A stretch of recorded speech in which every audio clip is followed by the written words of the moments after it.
আলহামদুলিল্লাহ, মাহে রমজানের 14তম দিনের ইফতার প্রবাসী বেবি আপার সৌজন্যে সম্পন্ন।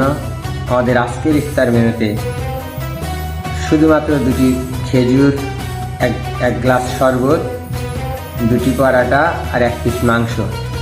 এ যেন খেটে খাওয়া মানুষের জন্যে আর গ্রামের শিশু বাচ্চাদের জন্যে হোটেল অর্চার্ডের বুফে মেনুকেও হার মানিয়েছে আত্মসন্তুষ্টি, আত্মতৃপ্তির জায়গায়। আমাদের এই ইফতার, আমাদের এই চেষ্টা আল্লাহ যেন কবুল করে। যার সৌজন্যে আজকের এই ইফতার, তাকেও যেন আল্লাহ কবুল করে।